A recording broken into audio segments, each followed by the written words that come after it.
السلام علیکم ورحمۃ اللہ وبرکاتہ۔ محترم سامعین و ناظرین، جیسا کہ آپ لوگوں کو معلوم ہے کہ آج کے حالات بد سے بدتر ہوتے جا رہے ہیں۔ ہم کو ان حالات میں کیا کرنا چاہیے؟ موجودہ جو حالات چل رہے ہیں ان میں ہم کو کیا کرنا چاہیے، یہ آج کی ویڈیو میں ہم کو سمجھنا ہے۔ دیکھیے، سب سے پہلے تو ہم شریعت کو دیکھیں گے کہ شریعت نے ہم سے کیا کہا ہے۔ اللہ رب العزت نے، اللہ کے نبی صلی اللہ علیہ وسلم نے ہم کو کیا بتایا ہے۔ آج کی اس ویڈیو میں ہم سمجھیں گے کہ ان حالات سے ہم کیسے مقابلہ کریں، ان حالات سے ہم کیسے بچ سکتے ہیں۔ تو اس کے لیے ایک حدیث شریف اللہ کے نبی صلی اللہ علیہ وسلم نے جو ذکر فرمائی ہے اس کو آپ سنیے۔ اس حدیث شریف کے راوی حضرت عقبہ بن عامر ہیں۔ انہوں نے عرض کیا، اے اللہ کے نبی صلی اللہ علیہ وسلم، نجات حاصل کرنے کا ذریعہ کیا ہے؟ یعنی وہ کون سا راستہ ہے کہ جس راستے پر ہم چلیں تو نجات مل سکتی ہے؟ تو اللہ کے نبی صلی اللہ علیہ وسلم سے سوال کیا حضرت عقبہ بن عامر نے رضی اللہ عنہ کہ نجات حاصل کرنے کا ذریعہ کیا ہے؟ نجات حاصل کرنے کا آخر وہ کون سا راستہ ہے کہ جس راستے پر اگر ہم چلیں تو ہم کو نجات مل سکتی ہے؟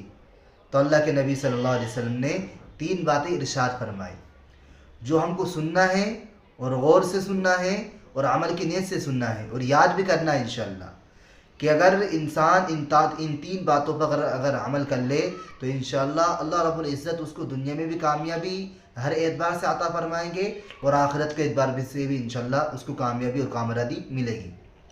سب سے پہلی چیز، اللہ کے نبی صلی اللہ علیہ وسلم نے ارشاد فرمایا، املک علیک لسانک، اپنی زبان کو کنٹرول میں رکھو۔ اس زبان کے ذریعے سے ہم صحیح بولیں، سچ بولیں، سچ کا ساتھ دیں، اور ہم کو جو بھی بولنا ہے خیر کی بات ہی بولنا ہے، غلط نہیں بولنا ہے۔ اس زبان کو کنٹرول میں رکھنا ہے، سب سے پہلی چیز یہ۔ میں اگر تفصیل میں جاؤں گا تو بہت لمبی چوڑی یہ ویڈیو ہو جائے گی، اس وجہ سے ہم کو مختصراً اس ویڈیو میں ہم کو بتانا ہے۔ تو سب سے پہلی چیز کیا ہے؟ املک علیک لسانک، اپنی زبان کو کنٹرول میں رکھو، سچ بولو، غلط نہ بولو، جھوٹ نہ بولو۔ دوسری بات، وَلْيَسَعْكَ بَيْتُكَ، کہ اپنے گھروں میں رہا کرو، باہر فضول ادھر ادھر نہ پھرا کرو۔ اللہ کے نبی صلی اللہ علیہ وسلم نے کیا ارشاد فرمایا؟ باہر فضول مت پھرو، کام ہو تو چلے جاؤ ورنہ کوئی بات نہیں۔ اب ہوتا یہ ہے، یہاں پر بھی مجلس لگی ہوئی ہے، دنیا دار کی مجلس لگی ہوئی ہے، دنیا کی باتیں ہیں، غیبت ہے اور نہ معلوم کون سی باتیں چلتی رہتی ہیں، اور 12 1 بجے تک چلتی رہتی ہیں، اور ہم 12 1 بجے تک گھومتے رہتے ہیں۔ خاص طور سے ہمارے جو نوجوان ہیں اس چیز کے اوپر بہت زیادہ توجہ دیں۔ ہمارے نوجوانوں سے بھی میں یہ بات کہنا چاہتا ہوں کہ وہ ادھر ادھر فضول نہ پھرا کریں، اپنا کام ہو جائے تو فوراً گھر پر آ جائیں، اور جو ذکر و اذکار ہے، قرآن کی تلاوت، نمازوں کا جو اہتمام ہے، اس کو ہم کریں۔ ٹھیک ہے، تو 2 چیزیں ہو گئی۔ تیسری چیز یہ ہے، وَبْكِ عَلَىٰ خَطِيئَتِكَ، تیسری چیز اللہ کے نبی صلی اللہ علیہ وسلم نے ارشاد فرمائی، اپنے گناہوں پر رویا کرو، اپنی جو غلطی خطا جو گناہ جو ہیں ان کے اوپر رویا کرو، اللہ سے مانگا کرو کہ اللہ میں گناہ گار ہوں، سیاہ کار ہوں، یا اللہ مجھے معاف فرما۔ کیونکہ انسان خطا کا پتلا ہے، غلطی ہو جاتی ہے، گناہ ہو جاتے ہیں، لیکن سب سے اچھا انسان وہ ہے کہ جو توبہ کرے، اللہ رب العزت سے مانگے، گناہوں کے بارے میں معافی تلافی کرے۔ یہ جو حالات جو آ رہے ہیں نا، یہ ہمارے کرتوت کی وجہ سے آ رہے ہیں۔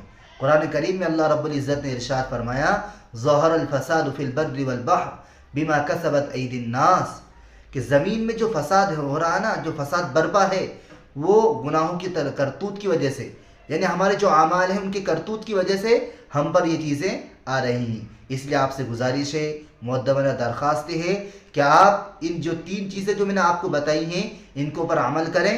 انشاءاللہ دنیا کی کوئی طاقت بھی ہمارا بال باقا نہیں کر سکتی۔ ہم اپنے ایمان پر مضبوطی کے ساتھ جمے رہیں، نمازوں کا اہتمام کریں، دین کو سیکھیں، دین کے اوپر عمل کریں۔ اللہ عمل کی توفیق عطا فرمائے۔ امید کرتا ہوں کہ یہ چند باتیں آپ کو سمجھ میں آ گئی ہوں گی۔ آپ سے گزارش ہے کہ آپ ان باتوں کو شیئر بھی کریں، دوسروں تک پہنچائیں، اور اگر ہمارے چینل پر آپ نئے ہیں تو ہمارے چینل کو بھی سبسکرائب کریں۔ جزاک اللہ خیر و احسن الجزا۔ السلام علیکم ورحمۃ اللہ وبرکاتہ۔